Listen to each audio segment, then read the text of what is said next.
என்ன தெரியலையா உங்களுக்கு? யாரு? நான் தான் முத்தம்மா. முத்தம்மாவா? என்னம்மா அது வேடிக்கை? பேங்க்ல முத்தம்மான்னு சொல்லி கை நாட்டு போட்டு நான் தானே பணத்தை வாங்கி கொடுத்தேன். நீங்களா? மன்னிச்சிடுங்க, எனக்கு அடையாளமே தெரியலம்மா. நீங்க செய்த உதவிக்கு ரொம்ப நன்றி அம்மா. நான் அம்மா இல்ல, என் பேரு ரூபா. ஓ, நீங்க இல்லைன்னா எனக்கு இவ்வளவு பணம் கிடைச்சிருக்காருங்க.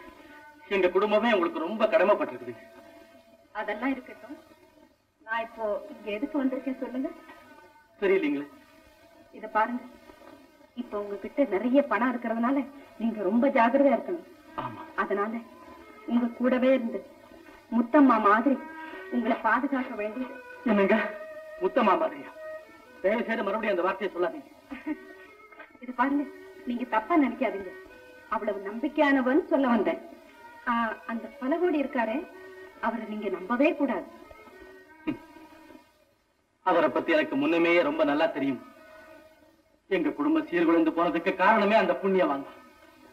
இதே பங்களாவுலதான் என்னை எங்க அப்பனை ஏமாத்தி கைநாட்டு வாங்கி அநியாயமா அடிமைப்படுத்திட்டாரு. அதே பலகோடியை நீங்க அடிமையாக்க ஒரு அருமையான சந்தர்ப்பம் வந்திருக்கு.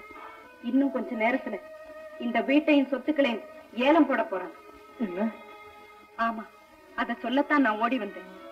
எந்த பங்களா உங்க குடும்பத்தை சிதறும்படி செய்ததோ அதே பங்களாவில நீங்க ஆனந்தமா அமர்ந்திருக்கணும். எந்த சீமா உங்க சொத்துக்களை சுரண்டினாரோ அந்த சொத்து உங்க காலடியில கிடக்கணும். அதுக்கான சந்தர்ப்பம் கீழே வந்து காத்துரு. சீக்கிரம் கிளம்புங்க. கிளம்புங்க.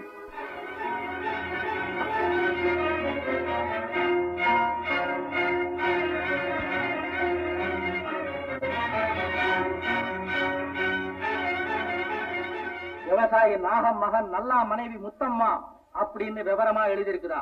எப்படி எழுதணுமோ அப்படியே எழுதியிருக்கேன். எங்க இதோ பாருங்க.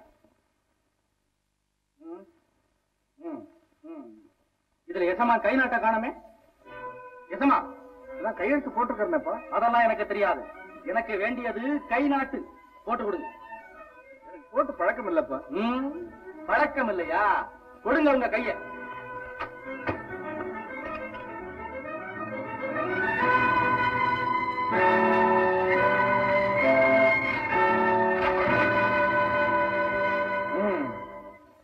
நீங்க எல்லாம் போகலாம். இனிமே இவரை போலவே நீங்களே இருக்கணும். அடிக்கடி நம்ம கிட்ட குடுக்கல் வாங்கல் வச்சுக்கிறோம். நம்ம வர்றாங்க. சாமிகளே, நீங்க எல்லாம் வர வேண்டாம், போனா போதும். போங்க போங்க. அல்ல, நீதான்ப்பா சத்குணம், கர்ணன், தர்மம். உண்மையா சொல்றேன், வேற எவனாவது வாங்கியிருந்தான்னா நான் இவ்வளவு உரிமையோடு இங்க இருக்க முடியுமா? இந்நேரம் எங்களை வெளியே அனுப்பிச்சுட்டு இருக்க மாட்டான்.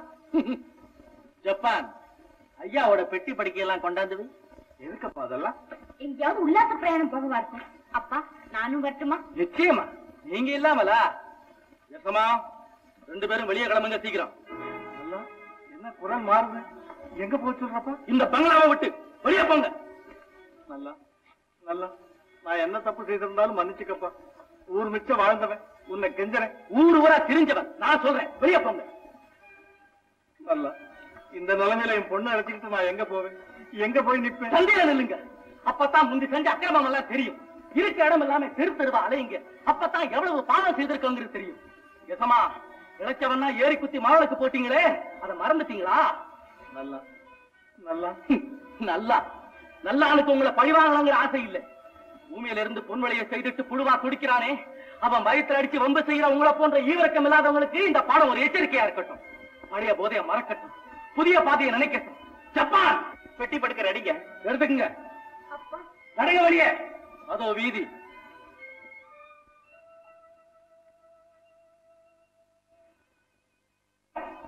போமா போ. விதியத்தவனெல்லாம் விரட்டுற காலம் ஆயிட்டு. ஈஸ்வரா, குபேரனையும் படைச்சு குச்சேரனையும் ஏண்டா கூட படைச்சு. போமா. நில்லுங்க நில்லுங்க நில்லுங்க நில்லுங்க. போற இடத்துலயாவது இந்த புண்ணிய வரியை நினைங்க சின்னம்மா, வாங்கிக்க. படத்தை தொட்டா சயரோகம் ஒண்ணு வந்துடாது.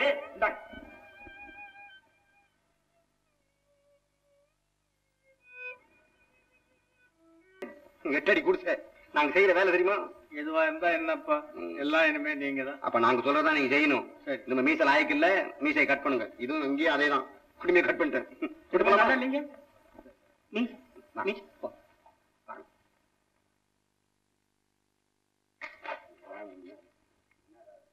வாங்கிவிட்டோம் சொத்தையெல்லாம் என்று நீ ஆனந்தப்படலாம், பல கோடியை விரட்டி விட்டோம் என்று அகமகிழ்ச்சி அடையலாம். ஆனா இப்போது நீ அடைந்திருக்கும் இந்த சொத்துக்கு அதிபதி சொந்தக்காரி யார் தெரியுமா உனக்கு? எனக்கு தெரியாது. அவளையா நான் மறந்துருக்கேன். சீக்கிரமே அவளை கொண்டு வந்து இந்த வீட்டுல குடி வைக்க போறேன். என் முத்தம்மாவை கண்டுபிடிக்க இப்பவே புறப்படுறேன். இந்த முத்தம்மாவுக்கு பதில் சொல்லாமலா? எந்த முத்தம்மா? இதோ இருக்கிறாளே இந்த முத்தம்மா. என்னையாது உங்களுக்கு எல்லாம் தலகால் புரியலையா? அதைத்தான் நான் உன்னை திருப்பி கேட்கிறேன். சர்க்கார் அதிகாரிகளின் முன்னிலையில் இவளைத்தான் முத்தம்மா என்று கூறியிருக்கிறார். இவளைத்தான் என் மனைவி என்று ஒப்புக்கொண்டிருக்கிறார்.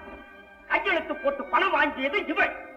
இதை மறந்தால், இவள் உன் மனைவி முத்தம்மா இல்லை என்று மறுத்தால், வந்த சொத்தை வந்த வழியே கொண்டு போய் கொடுத்து விடுவோம் சர்க்காரிடம். வங்கியை மோசடி செய்தாய் என்று சொல்லி இப்போதே கொண்டு போய் ஜெயிலில் தள்ளவும் முடியும் என்கிறா.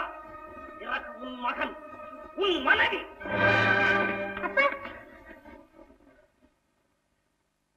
இப்ப நான் என்ன செய்வேன்? எதுவும் செய்ய முடியாது. போலீசுக்கு போனால் கூட்டுவார்கள் விலங்கு. வேறு யாரிடமாவது இந்த ரகசியத்தை கூறி உதவி பெற நினைத்தால்